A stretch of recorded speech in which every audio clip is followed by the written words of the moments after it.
Hola amigos, bienvenidos un día más a mi canal. De antemano os pido perdón por mi voz porque sí que es cierto que la tengo un poco tomada y es que tengo gripe, he estado enferma estos días y bueno, es normal, ¿no? Estamos en diciembre, es invierno en España y hace frío. Hoy vamos a hablar del uso de los verbos, en concreto vamos a hablar del pretérito imperfecto. Es un nivel un poco intermedio, pero ya veréis cómo lo vais a dominar perfectamente. Y si no, bueno, cualquier duda que tengáis y no habéis entendido bien la explicación, porque a veces, no sé, al no tener una referencia de vuestros comentarios, no sé muy bien qué es lo que más os cuesta entender, ¿vale? La clase de hoy se va a estructurar en 5 partes. Vamos a hablar en primer lugar del uso, en segundo lugar de la formación, en tercer lugar de las excepciones, porque sí que es cierto que hay unas reglas generales de uso del pretérito imperfecto, pero hay excepciones como todo en esta vida, ¿no? Y sobre todo en español hay muchas excepciones. Después haremos una lectura en la que deberemos encontrar el pretérito imperfecto o para ver el sentido con el que se utiliza la forma pretérito imperfecto. Y unos ejercicios que os dejaré abajo y os remitiré a mi blog para que veáis las soluciones, tengáis allí la plantilla del ejercicio y sea muchísimo más fácil a la hora de realizarlos, ¿vale? En primer lugar, en cuanto al uso del pretérito imperfecto, os he hecho una lista con 3 situaciones en las que nos podemos encontrar la utilización de este tiempo verbal. En primer lugar, el pretérito imperfecto sirve para describir una situación de pasado. Por ejemplo, a Rubén le encantaba jugar al fútbol. Se trata de una acción, como veis, que se encuadra en un tiempo anterior al presente y que no ha terminado. ¿Se entiende? Es decir, cuando era pequeño, Rubén le encantaba jugar al fútbol, pero no se sabe si ahora ya no le gusta o sí. O sea, deja como en duda si la acción sigue o no. En segundo lugar, una acción que se repitió en el pasado. El pretérito imperfecto se utiliza para describir una acción que se repitió en el pasado. Era un pasado, digamos, habitual. Esa sería la definición. Os pongo el siguiente ejemplo. Entrenaba con su equipo los martes y los jueves. Como podemos ver, era algo rutinario, algo habitual, que Rubén fuera a hacer su entrenamiento los martes y los jueves. Pero se trata de una acción que ya no existe, que fue antes del presente, es decir, en el pasado. Os pongo otro ejemplo. Su madre le reñía constantemente porque siempre estaba dispuesto a jugar un partido con sus amigos, pero nunca tenía tiempo para hacer sus deberes. Como vemos, en este ejemplo se nota claramente esa referencia a un pasado habitual, a una rutina. La madre casi todos los días en el pasado le tenía que reñir para que hiciera su tarea, para que hiciera sus deberes. La tercera situación del uso del pretérito imperfecto sirve para recalcar que la acción se prolonga en el tiempo. Así, por ejemplo, siguiendo con Rubén y su amor por el fútbol, podríamos poner la siguiente frase. Se pasaba el día corriendo detrás de la pelota. ¿Esto qué nos demuestra? Por ejemplo, se pasaba el día corriendo detrás de la pelota. ¿Esto qué demuestra? Que estar detrás de la pelota no lo hacía solo en un momento puntual del pasado, sino que lo hacía de forma sucesiva en el pasado y de forma reiterativa. Volvemos al punto 1, la repetición en el pasado. En segundo lugar, vamos a hablar de la formación del pretérito imperfecto y en concreto de cómo se forma con los verbos regulares.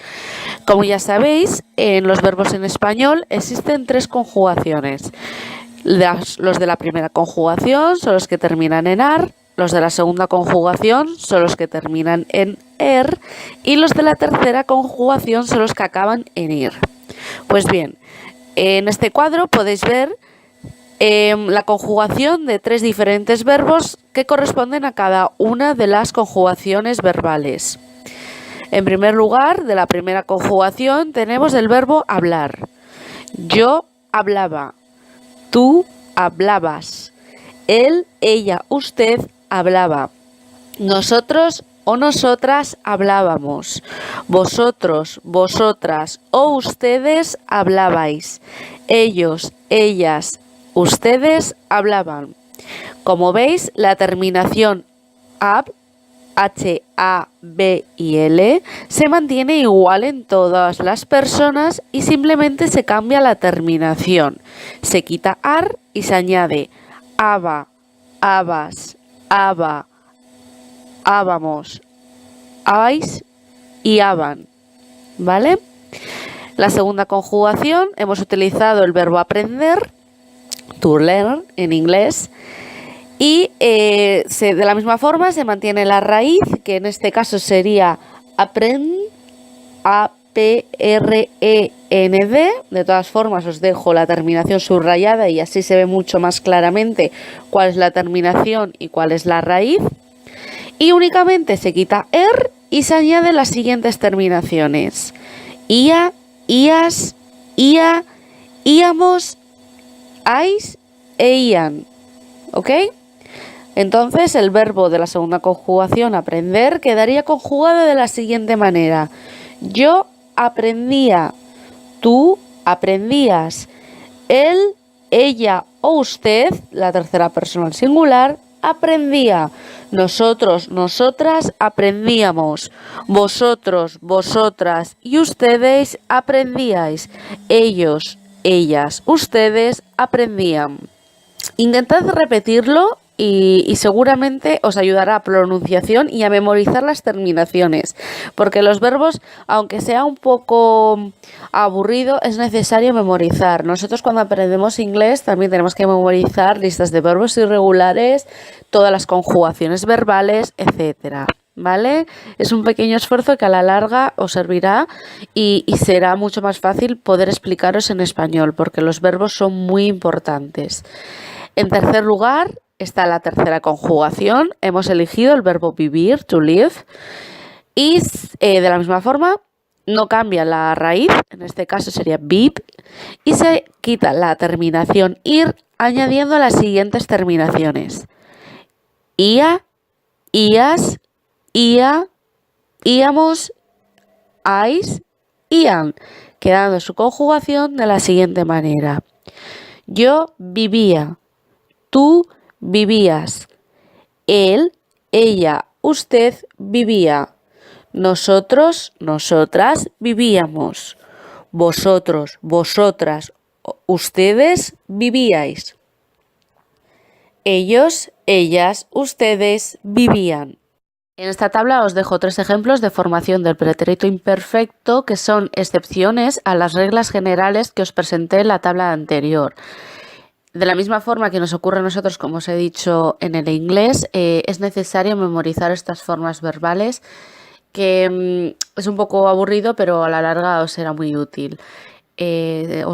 Vamos a leer, repetid conmigo cada una de estas formas verbales y así iréis memorizándolos, lo que es muy importante. Bien, en primer lugar utilizamos el verbo ir, to go. Yo iba, tú ibas, él, ella, usted iba, nosotros, nosotros íbamos, vosotros, vosotras ibais, ellos, ellas, ustedes iban. En segundo lugar, utilizamos un verbo muy importante en español. De hecho, hay un vídeo en mi canal en el que hablo de la diferencia entre el verbo ser y estar. Sé que para los angloparlantes es muy difícil diferenciar cuándo utilizar este verbo, pero es muy útil, de verdad. Y a la larga acabaréis aprendiéndolo y no tengáis miedo de utilizarlo. Si lo hicierais mal, no pasa nada. Se entenderá o lo intentará la otra persona entender. Bien, el verbo ser es un verbo irregular, como ya sabemos, y en el pretérito imperfecto se conjuga de la siguiente manera: yo era, tú eras, él, ella, usted era, nosotros, nosotras éramos, vosotros, vosotras erais, ellos, ellas, ustedes eran. Y por último tenemos como ejemplo de verbo irregular el verbo ver, to see. Yo veía, tú veías, él, ella, usted veía, nosotros, nosotras veíamos, vosotros, vosotras veíais, ellos, ellas, ustedes veían. A continuación voy a proceder a leer un texto en el que, como podéis comprobar, se habla todo el tiempo, la mayoría del tiempo, utilizando el pretérito imperfecto. Es un texto llamado El Ruiseñor de Armenteira. Y a continuación os explicaré cómo vamos a hacer los ejercicios sobre este texto. Os adelanto que abajo en la descripción os dejaré un link donde os llevará a mi blog y allí encontraréis un conjunto de ejercicios y sus soluciones.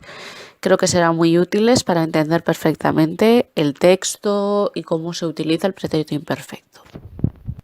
Pues bien, comienzo con la lectura. El Ruiseñor de Armenteira. Había una vez un monasterio en las montañas de Moaña, en Galicia. Unos monjes de vidas sencillas vivían allí retirados del mundo. Sus ocupaciones eran simples y siempre repetidas: rezar, cantar, labrar el huerto, recoger la miel y los huevos, ordeñar las ovejas y las vacas. Hacían lo mismo todos los días.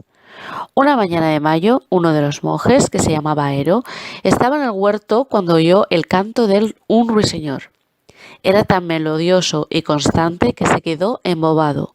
Cuando el pájaro decidió escapar hacia el bosque, el monje, como hipnotizado, lo siguió. El ruiseñor iba de rama en rama y al llegar al corazón del bosque se quedó quieto en lo alto de un árbol. El hermano Ero se acostó junto al tronco para escucharlo mejor.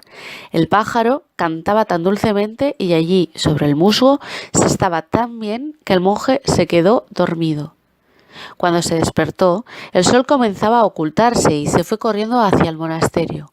El pobre monje tenía miedo de llegar tarde a la cena, pero cuando llegó al lugar del monasterio tan solo había allí unas ruinas rodeadas por las zarzas. El monje, muy angustiado, pensó que se había equivocado de camino y que por eso no veía el monasterio. Se puso a dar vueltas en torno a las ruinas, donde unas tumbas en el suelo mostraban nombres y fechas tan extraños que comenzó a pensar que estaba soñando y se frotó los ojos. Pero nada, veía lo mismo que ya había visto. Muy triste, se subió a una piedra y vio venir a lo lejos un hombre que llevaba una vaca. El monje Ero pensó: ahora voy a salir de dudas, preguntaré a este campesino que dónde está el monasterio. Cuando el vaquero se acercó, el monje le preguntó: «¿Ubi es Armentariae monasterium quod hic erat odimane?» El buen hombre le miró muy sorprendido e hizo el gesto de no haberlo oído. Entonces el hermano Ero volvió a preguntarle por el monasterio que aquella mañana se encontraba allí. «¿Ubi es Armentariae monasterium quod hic erat odimane?» El vaquero, en respuesta, le contestó: «No entendo qué me dice, señor, aquí todos falamos galego». Por último, deciros que os dejo unos ejercicios para hacer acerca del texto y la lectura que os acabo de leer.